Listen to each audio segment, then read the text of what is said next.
Hey guys, in this video we're going to take a look at how you can turn on or turn off Find My iPhone on the iPhone 14 series.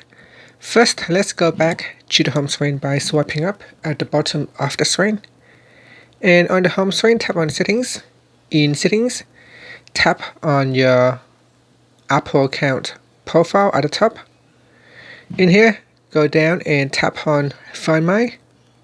At the top here, tap on Find My iPhone, then tap on Find My iPhone toggle button to switch it off.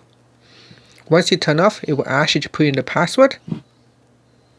Now put in the Apple ID password and tap on the turn off button, and that will allow you to turn off Find My iPhone.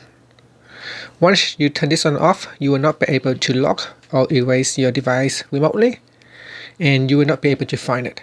So turn it on to be able to find the last location of your device. You can remotely send a ringtone sound, and you can also locate your missing device. And that's it. Finally, you can swipe up to go back to the home screen. Thank you for watching this video. Please subscribe to my channel for more videos.